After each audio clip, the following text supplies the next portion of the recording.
Hey there, so this is the last video for activity 4, and we've looked at the way garments are made and quality, and then we've talked about the past of improving quality and paying workers more, or potentially not improving quality and paying workers less. Now we're going to look at it from a contemporary perspective. And not look at Canada and America, but just look very briefly at sweatshops around the world. Sweatshops existed all over the world, and now they are more prevalent in developing countries. And even though they exist less in North America, a couple of things that I wanted to talk about before we move on to the global lens is looking at garment factories in the US.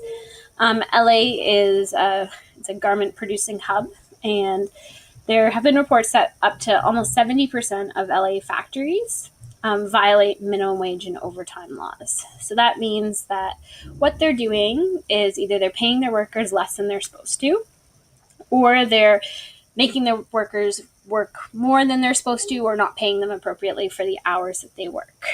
In New York, the numbers are almost the same at 63%. The most staggering figure that I found was that 98% of LA factories have health and safety problems, which is terrifying because you hope that the place that you come to work is going to be safe.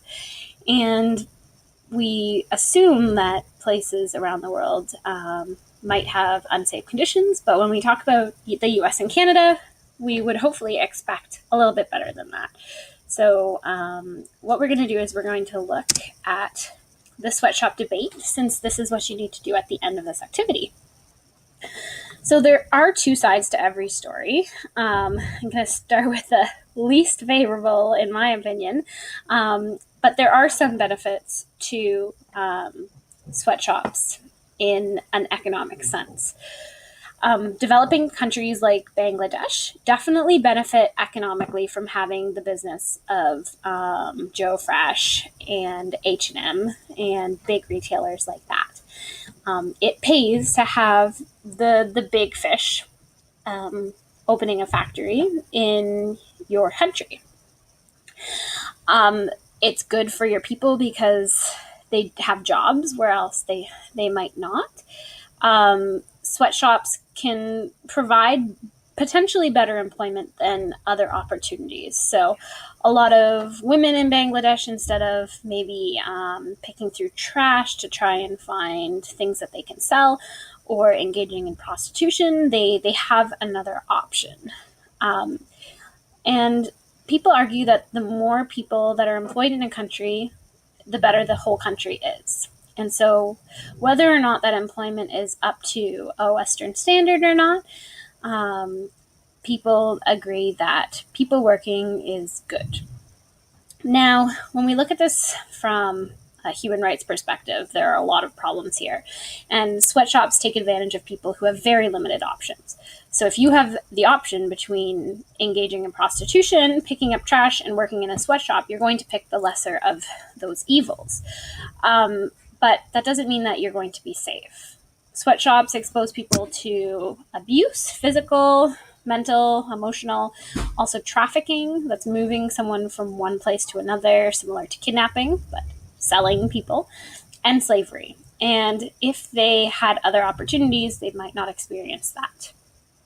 The other thing that's troubling is that female workers are overrepresented in these working conditions. And this creates a cycle of poverty.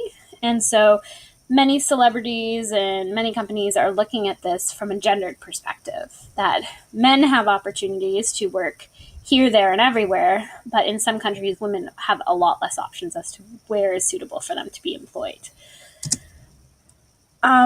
Everyone has a connection to sweatshops, whether they like it or not. It's really not easy to find out where your clothes come from. Companies use a variety of sources to get their goods. So if you buy a shirt at Zara, Zara might subcontract out labor to another smaller company. And basically, since Zara doesn't know what that subcontracting company does, they kind of get off scot-free. And they're not liable for the treatment of those people. So it's really hard for companies to get accurate information from halfway around the world. So companies really have to do a good job of doing site visits and coming in unannounced to make sure that the working conditions are as they say, and it's not just prettied up for one day when they come to visit. So some questions that you might want to ask yourself or do some research if there's a company that you particularly buy is, do you know what countries produce the clothing that the company sells? Generally, it will likely be a few.